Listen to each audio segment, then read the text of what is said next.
महाभारत में कर्ण को एक शूरवीर योद्धा माना जाता है और उससे भी बढ़कर एक महान दानवीर माना जाता है। एक बार नहीं अपितु कई बार उनकी दानवीरता की परीक्षा ली गई, जिसमें वे हर बार सफल हुए। यहाँ तक कि कौरवों के विरुद्ध होने के बाद भी श्री कृष्ण भी कर्ण की दानवीरता से बहुत प्रभावित थे।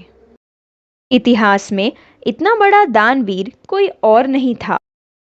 कर्ण के इसी गुण के कारण अपने जीवन काल में कई बार अधर्म का साथ देने के पश्चात भी उन्हें मोक्ष की प्राप्ति हुई।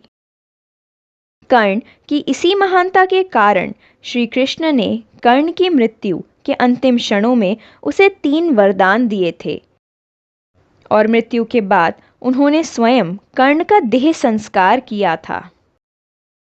दोस्तों, सभी जानते हैं कि श्री कृष्ण भगवान विष्णु जी के अवतार थे और जिसका अंतिम संस्कार स्वयं जगत के पालक कर रहे हों तो उसे स्वर्ग और मोक्ष की प्राप्ति होनी ही है।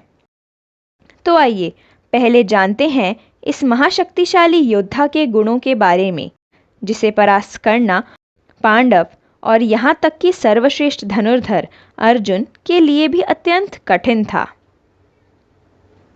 सभी ये जानते थे कि महाभारत युद्ध में जब तक कर्ण कौरवों के साथ थे तब तक पांडवों की विजय नहीं हो सकती थी। यह बात पांडव और श्री कृष्ण भी जानते थे।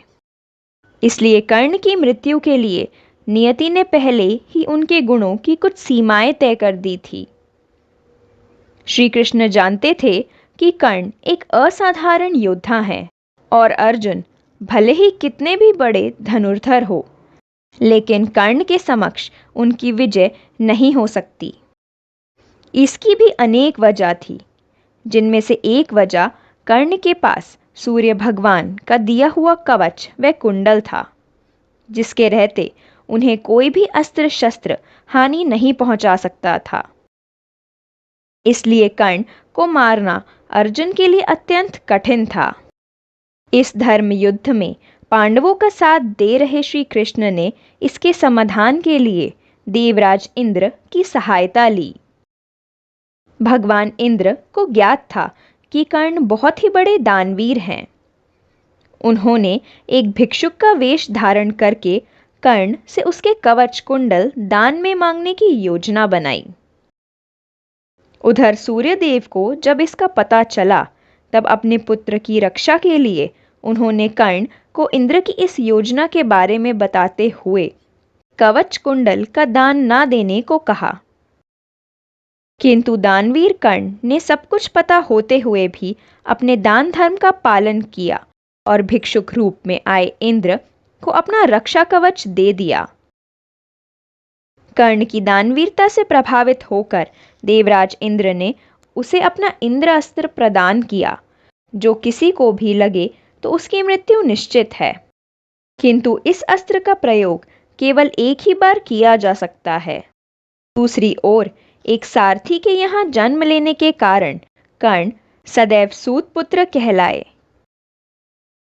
जब क्षत्रिय न होने के कारण गुरु द्रोणाचार्य ने कर्ण को शस्त्र विद्या सिखाने से मना कर दिया था, तो वह परशुराम जी के गुरुकुल में रहकर उनसे विद्या ग्रहण करने लगे थे। परशुराम जी ने कर्ण को ब्रह्मास्त्र चलाने का ज्ञान भी दिया था।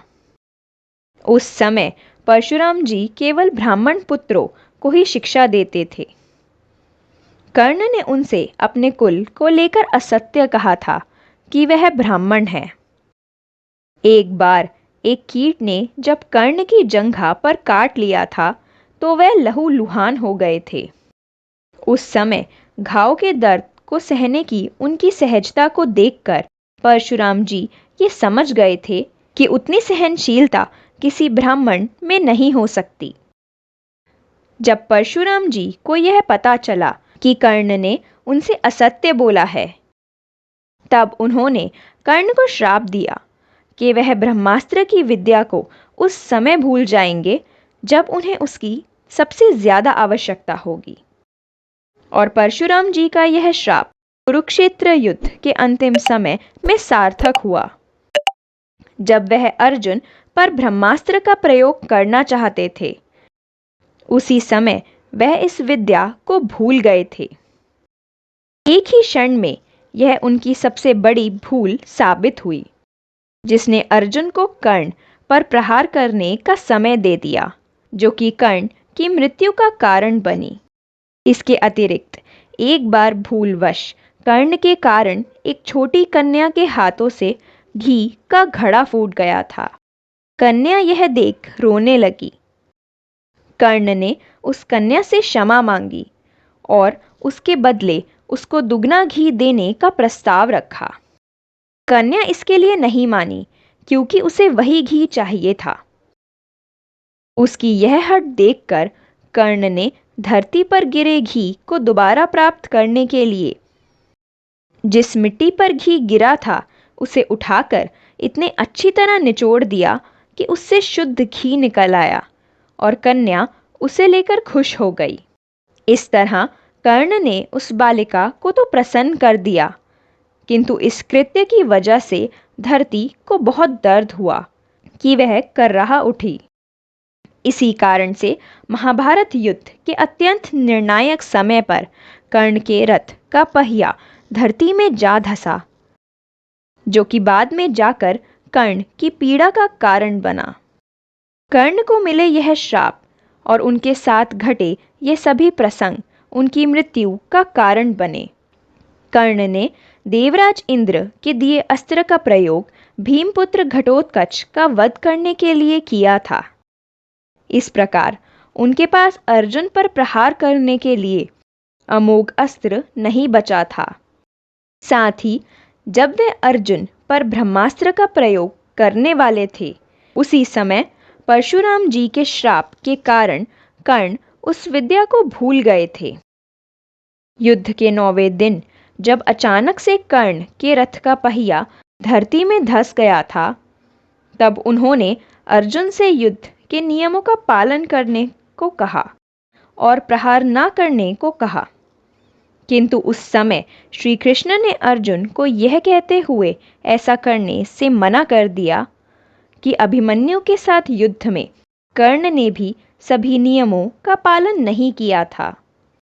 इस प्रकार अर्जुन के बाणों के कारण कर्ण की मृत्यु हो गई थी। कर्ण के अंतिम क्षणों में उनके कौशल और दानवीरता से प्रसन्न होकर श्री कृष्ण ने उन्हें 3 वरदान मांगने को कहा। ज्ञानी कर्ण ने पहले वरदान में श्री कृष्ण से अगले जन्म में अपनी तरह के लोगों के उत्थान के लिए कुछ विशेष करने का वरदान मांगा, क्योंकि सूतपुत्र होने के कारण ही उन्हें पूरा जीवन छल और दुखों का सामना करना पड़ा था। दूसरे वरदान में उन्होंने अगले जन्म में श्री कृष्ण द्वारा उन्हीं के राज्य में अवतार लेने की इच्छा प्रकट की, और तीसरे वरदान में उन्होंने श्री कृष्ण से एक प्रकार से अपने मोक्ष का वरदान मांगा। कर्ण ने यह इच्छा प्रकट की कि उनका अंतिम संस्कार श्री कृष्ण के हाथों एक ऐसे स्थान पर हो जहां कोई पाप न हुआ हो। तो दोस्तों, आपको कर्ण के द्वारा मांगे गए इन 3 वरदान के बारे में पहले से पता था या नहीं, कमेंट करके अवश्य बताएं। साथ ही अगर आपको वीडियो अच्छी लगी हो तो वीडियो को लाइक कर अपने दोस्तों के साथ शेयर करें, ताकि उन्हें भी महाभारत के इस प्रसंग के बारे में पता चल सके।